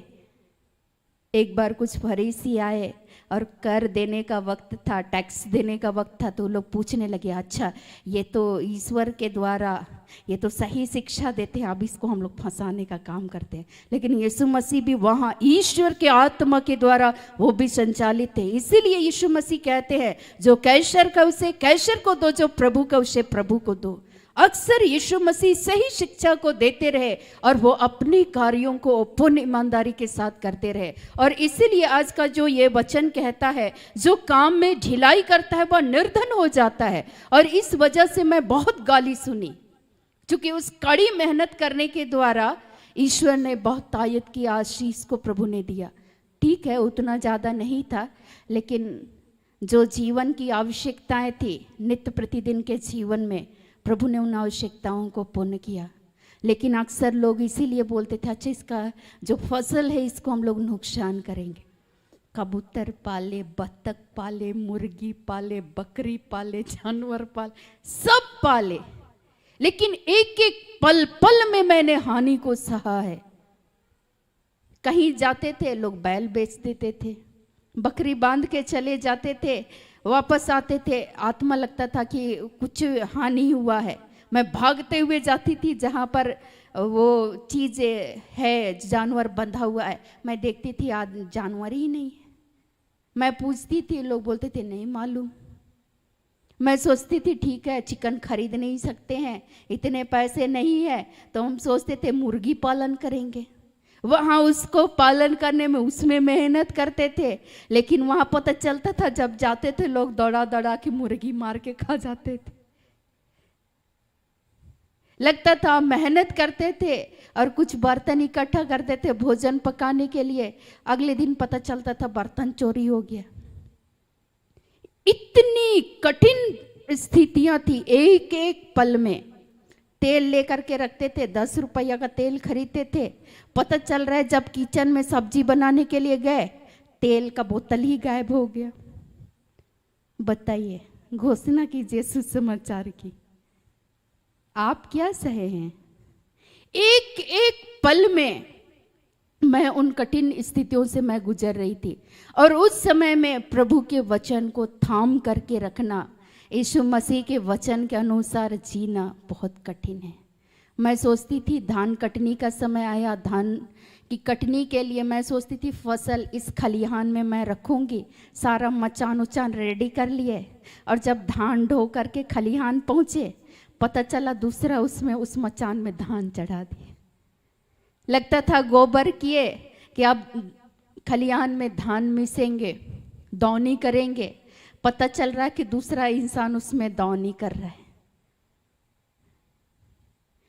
एक एक पल बहुत ही कठिन था, और ऐसी परिस्थिति में एक दूसरे को माफ करना, ईश्वर के वचन को थाम करके चलना बहुत ही कठिन था। मैं इसीलिए आधी रात को पवित्र आत्मा जब मुझे जगाता था बोलता था तू हिम्मत मत हारना, और इसीलिए मुझे अच्छा लगता है रोमियो 12:12, आशा में आनंदित रहो, क्लेश में स्थिर रहो, ये पौलुस ही लिखे हैं। प्रार्थना में नित्य लगे रहो। अगर हम प्रार्थना नहीं करेंगे, हम आनंदित नहीं रहेंगे। वो तो नित्य प्रतिदिन, वो तो इतना चालाक है, इतना होशियार है कि वो आपके आनंद को हर पल पल वो चुराना चाहता है। लेकिन इस बीच में मुझे जीना भी था, खेलना भी मुझे पसंद था, और इसीलिए मैं उस बीच में सोचती थी अच्छा ठीक है मैं थोड़ी देर खेल भी लूंगी। फिर लगता था प्रभु के बिना अधूरे हैं, तो इसलिए वचन भी पढ़ना है। थोड़ा बहुत 51, 91 कुछ कुछ जो अच्छा लगता था उसको मैं पढ़ लेती थी, बोलती थी ठीक है प्रभु, आप तो ईश्वर के पुत्र यीशु मसीह को शक्ति दिए, सामर्थ दिए, अनुग्रह उस पर उंडेले, मनुष्य और ईश्वर के दृष्टिकोण में आपने उनको अपने ज्ञान बुद्धि विवेक में बढ़ाया, तो पिता हमें भी हर रूप से तू बढ़ाना, आत्मिक रूप से भी उन्नत करना। और इसके लिए थोड़ा बहुत प्रार्थना करते थे, चलते फिरते। मुझे नहीं मालूम था कि हर घड़ी अपनी मन की बातों को ईश्वर से खुल करके बोलना, ये सारा चीज प्रभु करवा रहे थे उस समय में। ऊपर से कोई मर रहा है तो ईश्वर बोला धन्यवाद करो, जो तिरस्कार मिल रहा है बोलते हैं कि देखो हम तुम्हारे लिए कोड़े खाए, हम तुम्हारे लिए गाली सहे, अब सहो और काम करो और प्रेम भी दिखाओ। कहाँ से लाए? बोलते थे नहीं है मेरे पास। नहीं है प्रभु वो सहनशीलता, नहीं है मुझ में वो धैर्य, नहीं है मुझ में वो संयम, तू मुझे दे। और मुझको नहीं मालूम था कि पौलुस ही लिखते हैं, कुलुस्सियों में पत्र को, चिट्ठी को लिखते हैं कि आप ऊपर की चीजों को मांगे, स्वर्ग की आत्मिक चीजों को मांगे। मुझे नहीं मालूम था और मैं मांग बैठती थी, प्रभु मुझे प्रेम दे, मुझे निस्वार्थ सेवा करने की कृपा को दे। हम बिना अपेक्षा किए अगर किसी की मदद करें तो प्रभु तू ऐसे करा। आप तो देने वाले बनाए, तो प्रभु मुझे भी तू देने वाला बना। लेकिन क्या देंगे, मेरे पास तो कुछ नहीं है। फिर आता था कि ईश्वर तो हमारे लिए निर्धन बने। वो ईश्वर के पुत्र थे, एकदम आलीशान भवन में, उस बंगले में उसको जन्म लेना चाहिए, लेकिन वो तो गौशाले में जन्म लिए। वो हमारे लिए निर्धन बने। तो मैं बोलती थी, प्रभु तेरी निर्धनता के द्वारा हम सभी धनी हो जाते हैं। पिता, हम विश्वास करते हैं एक दिन हमारी एक एक आवश्यकताओं को आप पूर्ण करेंगे। प्रभु हम पूर्ण विश्वास करते हैं, निरंतर हमारी सहायता कीजिए। और इस घड़ी रोना भी रहता था, तो फिर अकेले छिप के रो लेते थे। फिर याद आता था कि अच्छा ईश्वर बोलते हैं कि ईश्वर तुम्हारे सारे आंसू पोंछ डालेगा। छुप छुप के रोते भी थे, बर्तन धो रहे हैं तो आंसू गिर रहा है, किचन में बैठे हुए, आप बताइए तेल नहीं है, सब्जी कटा हुआ है, कढ़ाई नहीं है, छोलनी नहीं है, बताइए क्या से चलाइएगा। एक एक पल मेरे लिए कठिन था, लेकिन उस कठिन परिस्थितियों में मिट्टी का बर्तन भी खरीद के रखते थे और उसमें भुजिया बनाते थे। बच्चे बोलते थे तावा में बना रहे हैं, कढ़ाई में बनाना। मैं क्या बताऊं अपना दुखड़ा, बता नहीं सकते थे और इसीलिए अपना परिश्रम जारी करते थे। प्रभु उपाय बता, तू मुझे ज्ञान दे, बुद्धि दे, विवेक दे। लेकिन प्रभु हम हिम्मत नहीं हारे। उससे अच्छा तो लोग बोलते थे उससे अच्छा तो आत्महत्या कर लेना चाहिए। हम बोलते थे ना ना, वो हारा हुआ इंसान ऐसा काम करते हैं, लेकिन हम हारे हुए नहीं हैं। मेरा पिता विजयी है, उसने शैतान की तमाम शक्तियों पर जय प्राप्त किए और पिता ने पुत्र को जीवन के हर कार्य में उसकी सहायता की है, तो मेरा पिता मेरी भी सहायता करेंगे। यीशु मसीह मरने के पहले, अपने प्राण को त्यागने के पहले भी यीशु मसीह अपनी जिम्मेदारियों को यूहन्ना, जिसको योहन भी कहा जाता है, उसके हाथ में दे दिए, अपनी माता को सौंप दिए।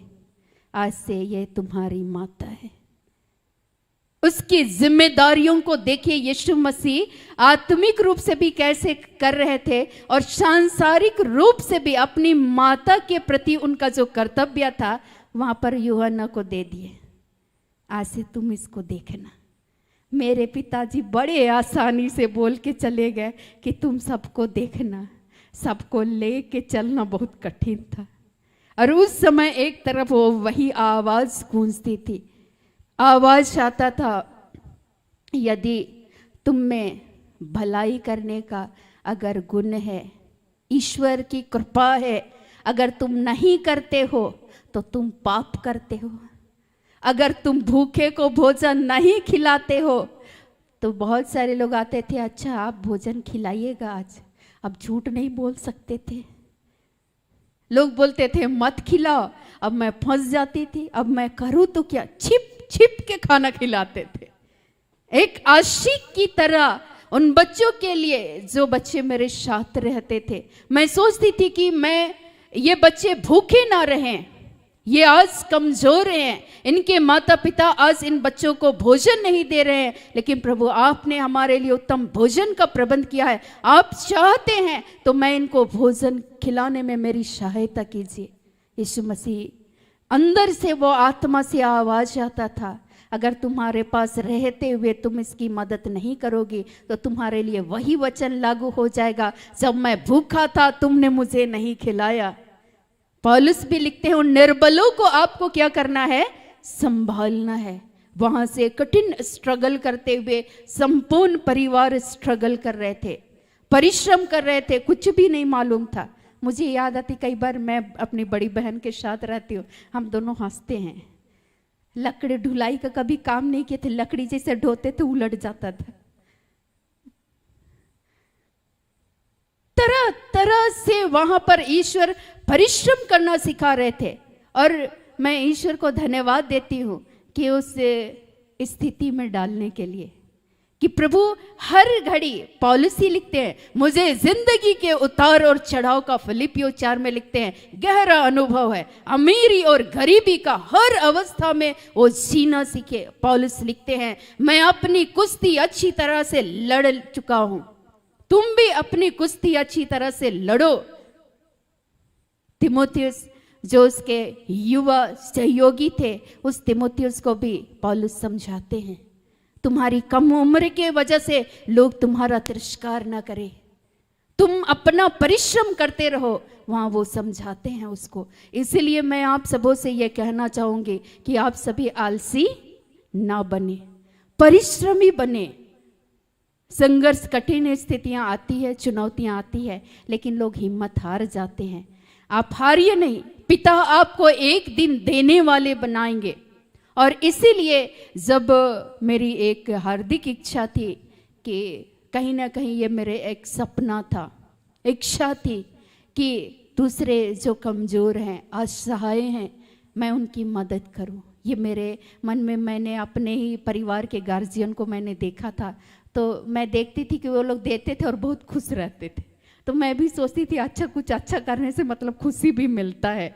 तो मैं सोचती थी कि प्रभु फिर तो हमें भी उदार बनाइए, उदार बनाइए। आप हर्ष देने वाले से प्रसन्न होते हैं, तो प्रभु हमें भी अपनी उदारता को दीजिए, ताकि आपकी उदारता के द्वारा हम भी हर एक कार्य को कर सके, हम भी परिश्रमी बने, हम भी आलसी ना बने। हर दिन सवेरे ऐसे ही उठते थे, आंखें खुल जाती थी, लेकिन आलसी की आंखें खुलती नहीं है, उनको नींद बहुत आती है। ईश्वर का वचन लिखता है, नीति वचन सुक्ति ग्रंथ 14 पद संख्या 23, परिश्रम से सदा लाभ होता है, परंतु बकवाद करने वाले से केवल घटी होती है। ईश्वर बोल रहे हैं कि जो इंसान परिश्रम करता है, उनके जीवन में हमेशा उसको क्या मिलेगा? लाभ मिलेगा। अगर बच्चे पढ़ने वाले हैं, अगर वो अपनी जिम्मेदारियों को अच्छी तरीके से अपने पढ़ाई को करें, उन बच्चों को सफलता मिलेगी या नहीं मिलेगी? मिलेगी। मुझे याद आ रही थी कि कॉलेज में थे, मेरा ज्योग्राफी था और प्रैक्टिकल बनाना था। दिन में टाइम नहीं था, सुबह में समय नहीं हुआ करता था, तो रात में सब कोई सो जाते थे, बहुत सारे कार्य थे, तो इसीलिए मैं समय निकाल कर कॉलेज में भी थोड़ा सा समय बचता था, तो मैं वहीं बैठ के बनाने प्रैक्टिकल बनाती थी। फिर सोचते थे अच्छा ठीक है, अगर दिन में नहीं मिला तो आधी रात में जब लोग सोते थे उस समय में बनाती थी। और इस तरह करके कई सारे जगहों पर बहुत सारी गलतियां भी थी। और जब हमारे प्रोफेसर से साइन कराना था प्रैक्टिकल, उस समय में हम सभी कतार में बहुत सारे स्टूडेंट थे और वो इतनी डांट रही थी मैडम, इतनी डांट रही थी पूछिए मत। लोगों का प्रैक्टिकल फाइल फेंक दे रही थी कि तुम लोग कहाँ से आए हो, गांव से आए हो, तुम लोगों को कुछ भी मालूम नहीं है, तुम लोग आलसी हो गए हो, तुम लोग मेहनत नहीं करना चाहते हो, ऐसे ऐसे वो डांटती थी। और मैं लाइन में खड़े होकर के मैं पूरा प्रार्थना, देख प्रभु हम तो कैसे बनाते, तू तो बेहतर जानते हैं, उस मैडम को अपने नियंत्रण में ले ले, मैं प्रार्थना करती थी। और जब मेरा वक्त आता था, टर्न आता था, बोलती थी अच्छा ठीक है यहाँ थोड़ा सा करेक्शन कर लेना। फिर मुझे एक दिन पूछी कि आप बनाते कब हो? तो मैंने कहा या तो दिन में मुझे टाइम मिलता है तो मैं कॉलेज में ही बना लेती हूँ, अन्यथा मैं रात को बनाती हूँ। तो बोली यहाँ थोड़ा करेक्शन कर लेना, और वो साइन कर देती थी। बाकी जितने लोग थे स्टूडेंट बोले पक्का तुमको मारेंगे, तुम कहीं घूस उस देती होगी उसको। लेकिन प्रभु मेरे उस अंतःकरण को मैं तारीफ नहीं कर रही हूं, लेकिन परमेश्वर की महिमा के लिए मैं बता रही हूं। अगर आप कामकाजी हैं, आप परिश्रमी हैं, आपके जीवन में लाभ ही होगा, आपका भला ही होगा। लेकिन आप हाथ पे हाथ धर कर बैठे हुए हैं, अब मैं भी हाथ पर हाथ धर करके बैठे रहती तो शायद उसी तंगहाली से होकर के गुजरते। प्रभु एक एक चीज जहां मुझे कुछ भी काम नहीं आता था, प्रभु ने सिखाया हम सब संपूर्ण परिवार को। चूंकि हर दिन की बातें थी, हम किसी से साझा भी नहीं कर सकते थे, इसीलिए बाहर भी देखते थे तो मुस्कुराते थे, तो किसी को मालूम नहीं था मेरे सर्किल में भी कि मैं कठिन स्थितियों से गुजर रही हूँ। रिलेटिव मिलते थे, मैं बोलती थी सब ठीक है, लेकिन अंदर से हर दिन मैं स्ट्रगल कर रही थी, मैं उसको साझा भी नहीं कर सकती थी। बहुत सारी कठिन स्थितियां आती हैं। अब जिनके घर में पेरेंट्स नहीं हो, उस बच्चे से पूछ लीजिए जिसको कुछ भी नहीं आता हो, आपको काम नहीं आता है, कुछ भी नहीं आता है, ईश्वर वहां परिश्रम करना सिखाए, वहां ईश्वर बैलेंस करना सिखा रहे थे। और ईश्वर का वचन आज और भी लिखता है,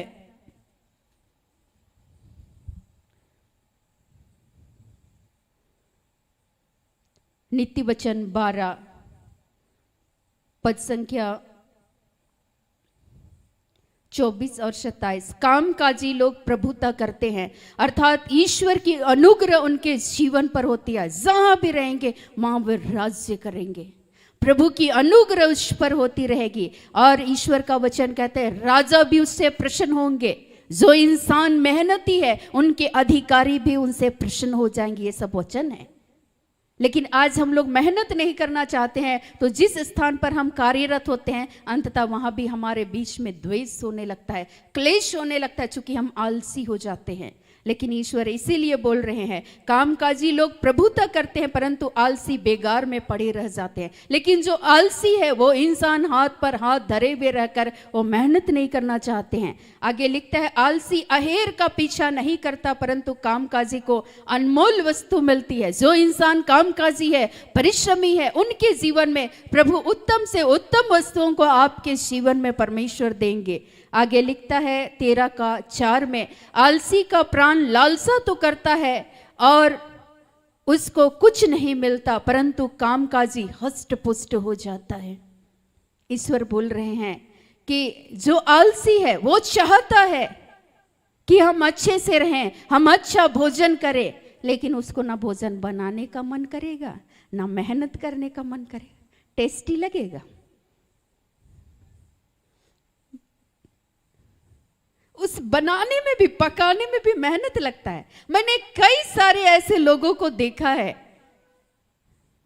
एक तरफ मैं एक आंटी को जानती हूँ, एक माता जी को, वो सवेरे उठती हैं, उनके जीवन में वो लोग काफी स्ट्रगल कर रहे थे, उनके जीवन में स्थितियां बुरी थी, लेकिन जैसे वे प्रभु के निकट आए, प्रभु ने जो बताया हमने उसे बता दिया, प्रभु का जो मैसेज था उसे बता दिया कि आप निरंतर प्रभु से जुड़े और थोड़ा सा त्याग करें, थोड़ा सा आप त्याग करें प्रभु के लिए, अपने सारे हृदय से, अपने सारे प्राण से, अपनी सारी शक्ति से ईश्वर से प्रेम कीजिए और थोड़ा सा निकलिए, अपने घर के चौखट से बाहर आइए, प्रभु से जुड़िए। घर पर जब आप कर नहीं सकते हैं, बाहर निकलिए और ईश्वर से संयुक्त होकर के आप जीवन को जीने का प्रयास करें। वो जुड़ती रही। परिवार की स्थिति जो अनबैलेंस थी उसको ईश्वर ने बैलेंस कर दिया। वो अपना काम जारी रखी। उनको कहा गया इससे अच्छा तो आप लोग चला लीजिए, टिफिन सिस्टम बनाइए, सप्लाई कीजिए, भोजन बनाइए और सप्लाई कीजिए। वो बोलती थी क्या हमको ऐसा दिन देखना पड़े? एकदम नहीं, आप अपना काम जारी रखें। ईश्वर ने जिस उद्देश्य के तहत आपका चुनाव किया है, पौलुस का प्रभु ने चुनाव किया था, यीशु मसीह का ईश्वर ने चुनाव किया था और यीशु मसीह अपने कर्तव्यों का निर्वहन पूर्ण ईमानदारी से कर रहे थे। पौलुस भी किए, आप भी अपनी जिम्मेदारियों को पूर्ण ईमानदारी से कीजिए, प्रभु आपके परिवार को आशीषित करेंगे। प्रभु ने आज संपूर्ण परिवार को आशीषित किया। एक तरफ कुछ लोग आलसी हैं, वे सोचते हैं अच्छा ठीक है, कौन भोजन वोजन बनाता है, कौन मेहनत करे, चल सो जाते हैं। फिर जैसे ही सोते उनको नींद ही नहीं आती है, क्योंकि वे आलसी हैं। अब सारा चीज है, अब आप वो कौर भी नहीं उठा सकती, ये सब वचन लिखा हुआ है। आलसी अपना प्लेट से एक कौर भी नहीं उठा, उसमें भी उसको आलस से महसूस होता है, कैसे उठा के इसको खाएंगे, उससे अच्छे सो जाते। सो जाइए भाई, सारा चीज वचन है। और आज अगर आप परिश्रमी होंगे, ईश्वर का वचन कहता है, इसीलिए आलसी लालसा करता है, आप चाहते हैं लेकिन आप आलसी हैं तो आपके जीवन में कुछ भी नहीं मिलेगा। लेकिन अगर आप मेहनत करेंगे, प्रभु उसका प्रतिफल आपके जीवन में देंगे।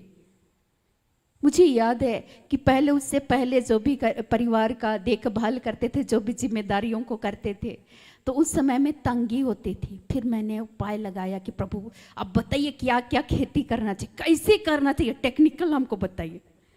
ठीक है, अगर आप चाहते हैं कि मैं एक अच्छा किसान बनूं, कृषक बनूं, तो प्रभु ये भी मंजूर है मुझे। आप चाहते हैं कि मैं इस स्थिति से गुजरूं, तो पिता तू मुझे सिखा। अब लोग मड़वा को जब रोपते थे तो वो लोग रोपते हुए चले जाते थे।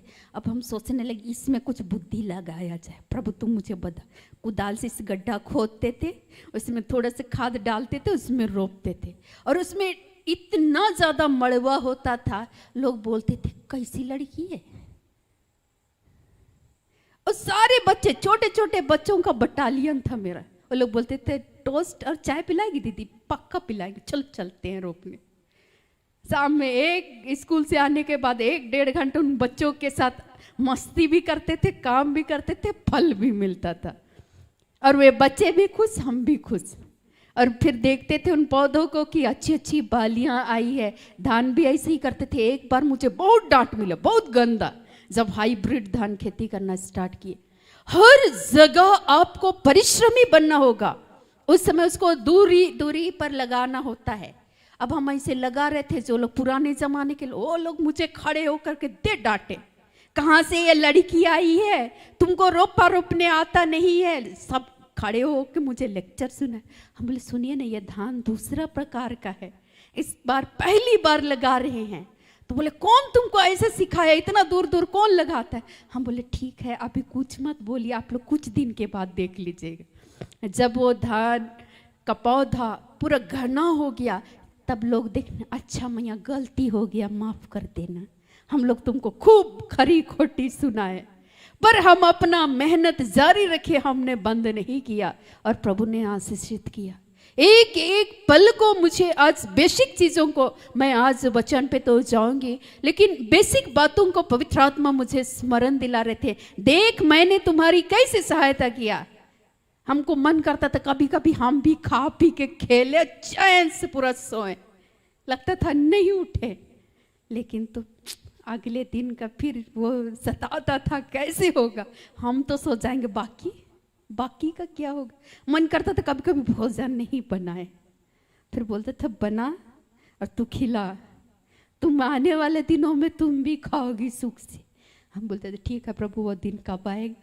फिर बोलते थे इसकी चिंता मत करना, आएगा वो समय, आएगा जब मैं सारी भरपूरी से आशीषित करूंगा, तुम उत्तम वस्तुएं खाने पाओगे।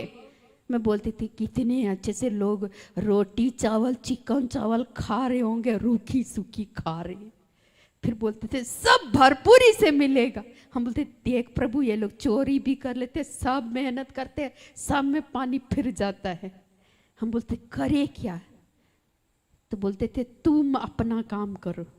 फिर भी हम हिम्मत नहीं, हम तो थे, हम भी अपना काम जारी रखे, और ईश्वर ने मेरी मदद किया।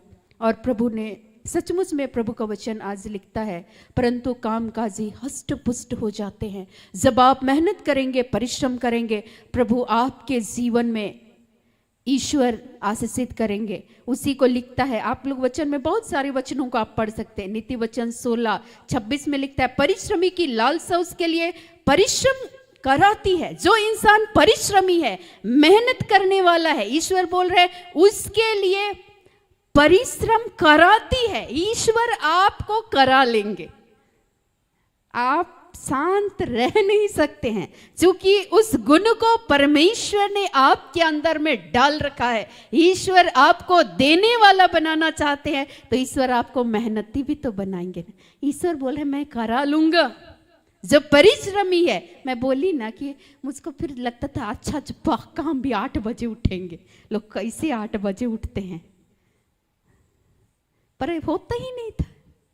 फिर उठ के अपना काम निपटा के 6:30 बजे खाने बैठ जाते थे।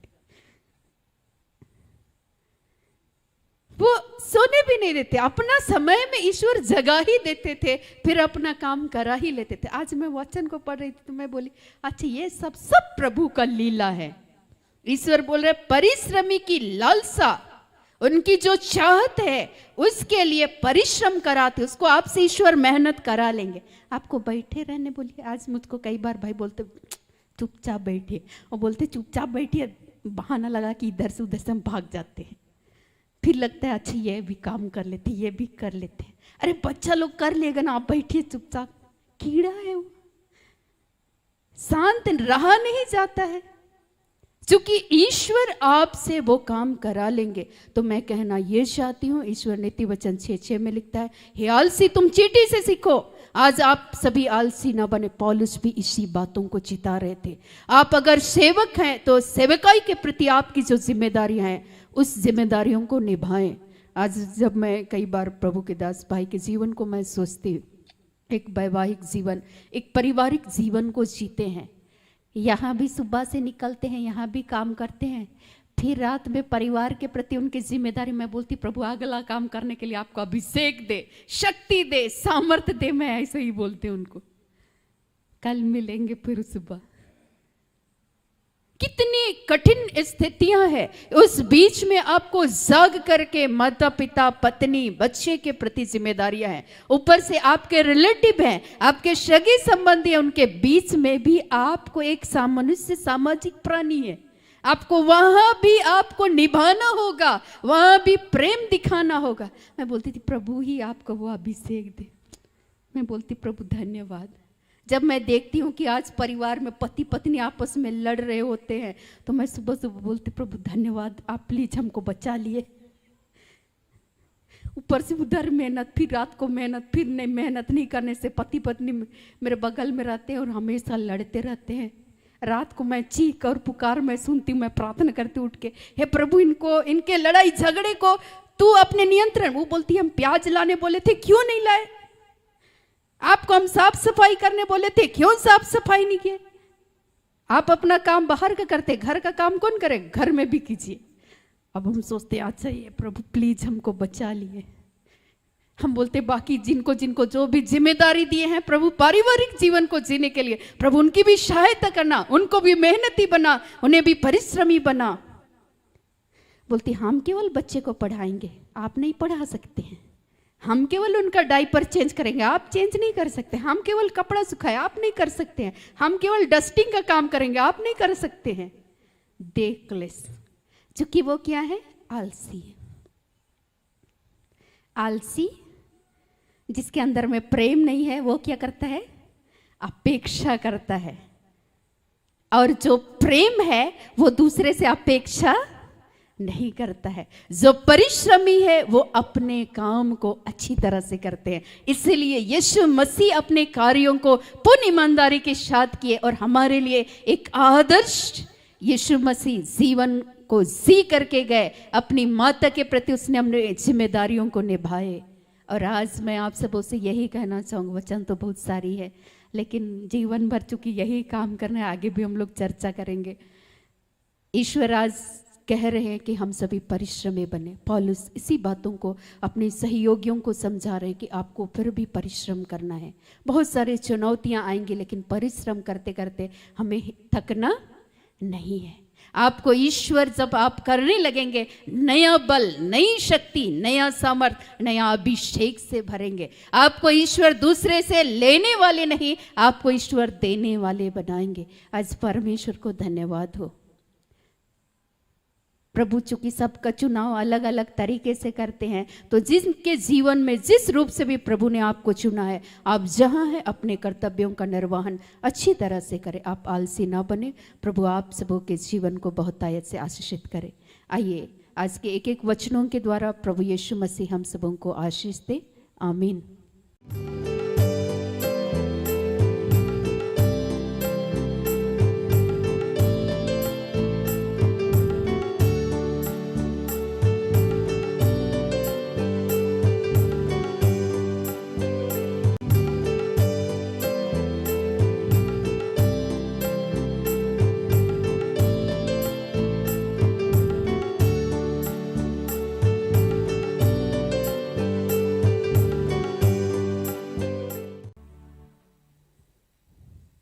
आइए इस घड़ी हम सभी प्रभु से प्रार्थना करेंगे। हम लोग प्रभु के आदर में एक गीत को गाएंगे।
प्यारे प्रभु, आज के इस दिन के लिए पुनः हम सभी आत्मा में एक होकर तुझसे प्रार्थना करते हैं पिता। आज जितने भी हमारे भाई बहन जो अपने जीवन में चाहे वो शारीरिक हो, मानसिक हो, आत्मिक रूप से रोगी हैं पिता, आज जो अपने जीवन में चंगाई को चाहते हैं पिता, चाहे वो आंतरिक रूप से पिता, आज वे हृदय में एक दूसरे के शब्दों के द्वारा बेचोटिल हो गए हैं पिता। आज एक दूसरे की बोली के द्वारा, एक दूसरे के कटु वचन कहने के द्वारा उनके हृदय में पिता जो भी चोट है प्यारे प्रभु पिता, आज तो से प्रार्थना करते हैं यीशु मसीह के नाम से उन घायल हृदयों को तो इस घड़ी चंगा कर दे पिता। आज तो से प्रार्थना करते हैं जो भी हमारे भाई बहने अपने परिवार और प्रियजनों के इस संसार से चले जाने की वजह से वे दुखित हैं पिता, आज उन संपूर्ण परिवार को इस घड़ी पिता हम आपके पवित्र हाथों समर्पित करते पिता। सचमुच में आपने कहा है कि मृत्यु जीवन का एक नया प्रवेश द्वार है पिता। सचमुच में प्यारे प्रभु, आज उन आत्माओं को तू अपनी शांति प्रदान करना, उन परिवारों में प्यारे प्रभु जो अपने परिवार और प्रियजनों को खोने की वजह से दुखित हैं पिता, इस घड़ी तू उन्हें संभालना पिता। सचमुच में प्यारे प्रभु, जैसे आपने अय्यूब के जीवन को संभाला पिता, हम सभी दुर्बल हैं प्यारे प्रभु। हे पिता, तू आज एक एक भाई बहनों को, एक एक माता पिता को तू संभालना प्यारे प्रभु, उन्हें अपनी शांति देना, अपनी धैर्य को देना पिता, ताकि वो आपके ऊपर में विश्वास रख सके और विश्वास की एक अच्छी लड़ाई को लड़ सके पिता। आज जब हमारे जीवन में विपरीत परिस्थितियां आती है, हम सभी टूटने लगते हैं पिता। आपका वचन कहता है जिनका हृदय टूट गया है प्रभु ने संभालता है। हर एक के टूटे परिस्थितियों में आइए पिता और उनकी सहायता करने के लिए धन्यवाद करते हैं। धन्यवाद करते हैं पिता, जो भी भाई बहने जो भी बेरोजगार हैं पर प्रभु उस बेरोजगारी की वजह से उनके जीवन में वे तिरस्कृत हैं। मेरे पिता अपने बच्चों को आज के दिन में तू महिमान्वित करना, अपने घर में अपने समाज में उन्नत करना पिता। उनके जिंदगी में जो भी कलंक है पिता उस कलंक को यीशु मसीह के नाम से मिटा दे। प्यारे प्रभु अपने बच्चों को नित्य प्रतिदिन उन्नत और समृद्ध करना पिता, ताकि लोग उनके भी जीवन को देखकर जाने पिता कि ये तेरे बच्चे हैं। अपने बच्चों को आशीषित करने के लिए पुनः हम धन्यवाद करते हैं। धन्यवाद करते हैं महान परमेश्वर पिता, आपके बेटे प्रकाश को, आहान, देवेंद्र, वंशराज, दीपा, सुशीला, देवेश, रेजन, सुभाष, निशा, राम, शरीता, निर्मला, राम कुमार, सुधा, अभिषेक, जीवन, बलमदिना, आलोक, निश्चित, भाई विपिन और ऐसे सभी भाई बहनों को इस घड़ी हम आपके पवित्र हाथों समर्पित करते हैं पिता। इस घड़ी आपकी बेटी निर्मला को भी हम तेरे हाथों सौंपते हैं पिता। तो उनके जीवन में प्यारे प्रभु तो इस घड़ी अपने महान कार्य को, अपने उस संगाईकारी हाथ को बढ़ा पिता।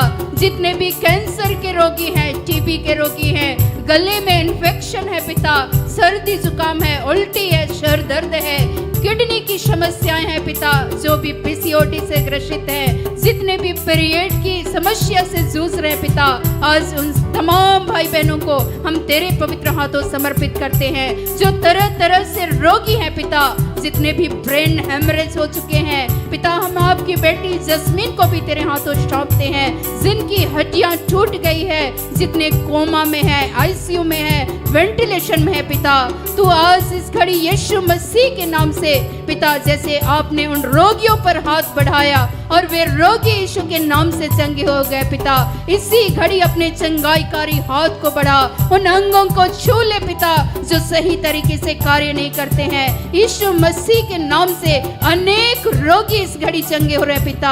आज हम तुझे धन्यवाद करते हैं। जो भी अपने जीवन में निराशा हीन भावना से ग्रसित हैं पिता, अपने जीवन को तुझ समझते हैं, अपने आप को खोजते हैं और तुझे खोजते हैं पिता, आज के दिन में प्यारे प्रभु उनके स्वभाव को तू बदल दे पिता। तूने कहा है मैं तुम पर शुद्ध जल छिड़कूंगा और तुम शुद्ध हो जाओगे पिता। इस घड़ी यीशु मसीह के पवित्र नाम से एक एक भाई बहनों को शुद्ध करने के लिए, पवित्र करने के लिए तुझे धन्यवाद करते हैं। धन्यवाद करते हैं पिता।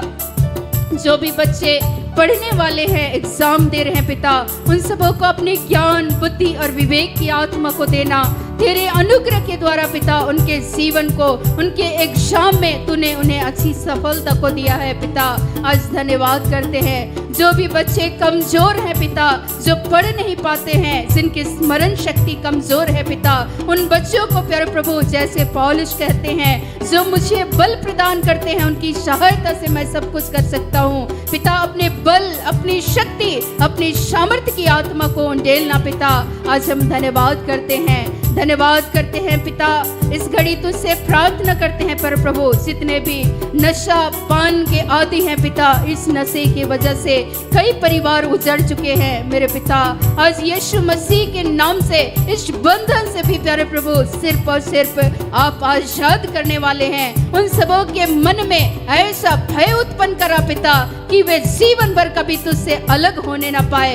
ऐसी शक्ति अनुग्रह को देना उस बुरे बंधन से प्यारे प्रभु यीशु के नाम से अपने बच्चों को आजाद करने के लिए धन्यवाद करते हैं। सुनील, अर्पण, समर, शालू, अनूप, जोसेफ, आशीष और दीपक और ऐसे तमाम भाई बहने जितने भी नशे के आदी हैं पिता, तूने आज उनके जीवन में पिता तूने कार्य किया है, तुझे धन्यवाद करते हैं। धन्यवाद करते हैं पिता। इस घड़ी हेमंत, अनुजा, कंचन, प्रकाश, निर्भय, मुन्निया, निशांत, अमित, दीपेश, दीपा, निशिता, सुमीरा, रोशनी, आयान, अनामिका, हर्षित, जुलियानी, नीली, सुषमा, निशा, सागर, नैन्सी, स्वीटी, विवेक, महिमा, रंजीता, प्रभा, निमी, नेहा, शशि और अनुराग और ऐसे सभी भाई बहनों को पिता तूने कहा है कि प्रभु का आत्मा उस पर छाया रहेगा प्रज्ञा तथा ज्ञान का आत्मा, बुद्धि तथा सुमति का आत्मा, धैर्य तथा प्रभु पर श्रद्धा का आत्मा पिता अपने ज्ञान, बुद्धि और विवेक की आत्मा से भर दीजिए पिता।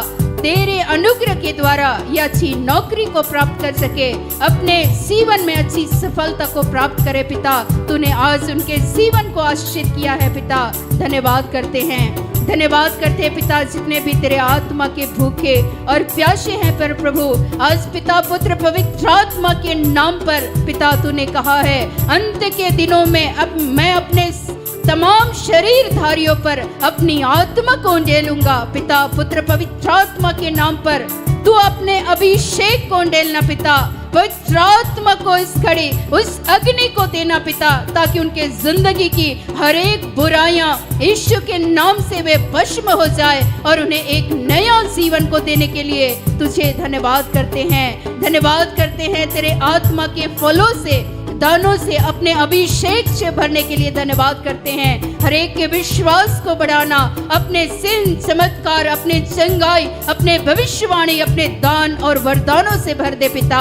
यीशु मसीह के नाम से निरंतर प्यारे प्रभु अपने बच्चों को पवित्र आत्मा का ऐसा अभिषेक, ऐसा सामर्थ को देना पिता, कि तेरे आनंद को, तेरे प्यार को पिता वे एक दूसरों को बीच में पिता दे सके। अपनी अनुग्रह देने के लिए धन्यवाद करते हैं। तेरे फलों और दानों से भरने के लिए धन्यवाद करते हैं पिता। हम कुलदीप, प्रकाश, अमित, अलमा, अनूप, अंजू, निशी, निशांत, अमित, समर, शिल्की, सरिता, दीपेश, अंजलि, अनल, निशा, रितिका, निर्मल, ज्ञान, रेखा, अमर, मोनिका, पूनम, रश्मि, तारा, प्रेरित, मारिया, मार्था, मार्गरेट, हे पिता आपकी बेटी बिंदु को भी तेरे हाथों सौंपते हैं। मनीष, रितेश, राकेश, निशित के लिए भी धन्यवाद करते हैं। आपकी बेटी निशा, सबनम, उषा, हे पिता परमेश्वर, नीलेश, अखिलेश, ऐसे तमाम भाई बहनों के जीवन को प्यारे प्रभु आप जानते हैं पिता। इस घड़ी अपने आत्मा के अभिषेक से आपने भर दिया है पिता। आज तुझे धन्यवाद करते हैं, धन्यवाद करते हैं पिता। आज जिनके भी जीवन में परिवार में आज शांति है, परिवार में आशीष की कामना करते हैं पिता। आज एक एक परिवारों में अपनी आशीष और अनुग्रह करने वाली आत्मा को उंडेलने के लिए धन्यवाद करते हैं। सुमन, राकेश, निशा, सरिता, महिमा, सुषमा, सुभानी, नमिता और ऐसे सभी परिवारों को पिता पुत्र पवित्र आत्मा के नाम पर तेरे पवित्र हाथों समर्पित करते हैं। उनके जिंदगी को पिता आशीषित करने के लिए धन्यवाद करते हैं, धन्यवाद करते हैं पिता। इस घड़ी जितने भी भाई और बहनें जो भी विवाह के इच्छुक है या आगामी दिनों में लोटापानी, मेहमानी, विवाह संबंधित जो भी प्रोग्राम होना है पिता, उस प्रोग्राम में आपने अपनी उपस्थिति को दिया। उन तमाम भाई बहनों के लिए अच्छे शादी का भी पिता तूने प्रबंध किया है। पर प्रभु जैसे तेरी इच्छा है पिता, वैसे एक एक जीवन में पूर्ण होने के लिए धन्यवाद करते हैं पिता। हम तेरे बेटे भाई अमित को, बहन रोज को भी हम तेरे पवित्र हाथों समर्पित करते हैं। भाई प्रेम, निशी को भी हम तेरे हाथों देते हैं पिता। इनके जीवन को आशीषित करने के लिए धन्यवाद करते हैं। उस समारोह में पिता तूने अपनी उपस्थिति को दिया पिता। तूने किसी भी भली वस्तु की घटी नहीं होने दिया पिता। आज ये बच्चे आशीषित हुए हैं पिता। आज हम तुझे धन्यवाद करते हैं, धन्यवाद करते हैं पिता। इस घड़ी वंदना, नीली, संजय को तेरे हाथों सौंपते हैं पिता। जगन्नाथ, शिवंती, जितने भी भाई बहने जो संतान की आशा और अपेक्षा को रखते हैं पिता, जैसे तूने हन्ना के जीवन को आशीषित किया पिता, आज अपने बच्चों के जीवन को अपने आशीष से उंडेलने के लिए धन्यवाद करते हैं, धन्यवाद करते पिता।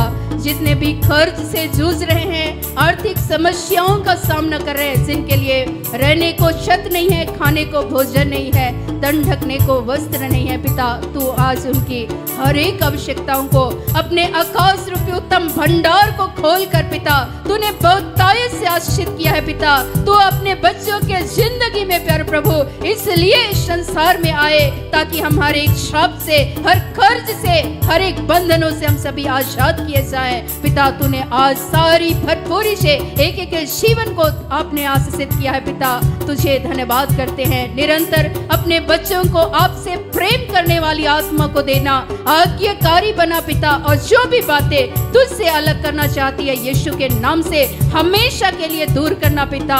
ईश्वरीय भय में वे तेरे अनुग्रह में जीवन को जी सके पिता। हर एक जीवन को अनुग्रहित और आशीषित करने के लिए पुनः तुझे धन्यवाद करते हैं। धन्यवाद करते हैं पिता, जमीन संबंधित जो भी रुकावटें हैं, बाधाएं पिता, उस बाधाओं को आज के दिन में आपने दूर किया है पिता। पेंशन संबंधी जो भी समस्याएं थी पिता, तूने उस बंधन से भी स्वतंत्र किया है, और पिता तूने उनके कार्यों को पिता आपने सफल बनाया है। तुझे धन्यवाद करते हैं। मोतीमणि ललिता को तेरे हाथों सौंपते हैं पिता। जो भी भाई बहने जो ट्रांसफर को चाहते हैं पिता, तेरी इच्छा है तो पिता उनके ट्रांसफर के इस कार्य में तू उनकी सहायता करना पिता। आज हम धन्यवाद करते हैं पिता प्रवीण, रजनी और जिन भी बच्चों का जन्म दिवस है, मैरिज एनिवर्सरी है, उन सबों के जीवन के लिए पवित्र आत्मा को मांगते हैं पिता। पुत्र पवित्र आत्मा के नाम पर अपने अभिषेक को देने के लिए धन्यवाद करते हैं। पूरे विश्व के लिए हम शांति सुरक्षा की कामना करते हैं। जितने भी बड़े से छोटे जिस स्थान पे कार्यरत है पिता, उनके सभी कार्यों में पिता तू अपने बच्चों को उन्नत और समृद्ध करना पिता। और जो भी बुरे कार्य को करते हैं उन सबों के हृदय को बदलने के लिए पिता तुझे धन्यवाद करते हैं। धन्यवाद करते हैं जितने बंदीगिरी में है पर प्रभु, उन सबों को पिता तूने आज के दिन में स्वतंत्र किया है पिता। आज हम धन्यवाद करते हैं। रोग में, बीमारी में हो, असहाय है, कमजोर है, और विशेष कर पिता आज हम तुझसे प्रार्थना करते हैं जितने भी आलस्य की बातें हैं पिता, जो उन्हें परिश्रम करने से, परिश्रमी होने से रोकती है पिता, ऐसी हर एक आलस्यपूर्ण बातों को यीशु मसीह के नाम से आदेश देते हैं पिता। आज तू हर एक के जीवन से आपने दूर किया है पिता। धन्यवाद करते हैं। धन्यवाद करते हैं जितने भी डॉक्टर्स हैं पिता, उन सबों के जीवन को आशीषित करने के लिए तुझे धन्यवाद करते हैं। उनके हाथों के जरिए आप हर मरीज को आप स्पर्श करते हैं और वे यीशु मसीह के नाम से चंगे होते हैं पिता। आज तुझे धन्यवाद करते हैं। धन्यवाद करते हैं पिता, जहाँ भी हिंसा है पर प्रभु, इस हिंसा को समाप्त करते हुए अपनी शांति को स्थापित करने के लिए तुझे धन्यवाद करते हैं पिता।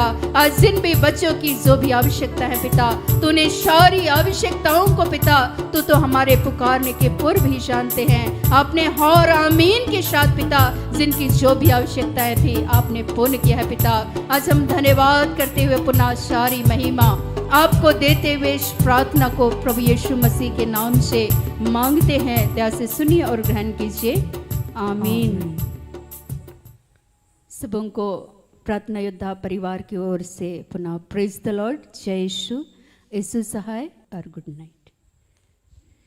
सारे दिल से, सारे मन से तेरी आराधना मैं करूं, तेरी आराधना मैं करूं। सारे दिल से, सारे मन से तेरी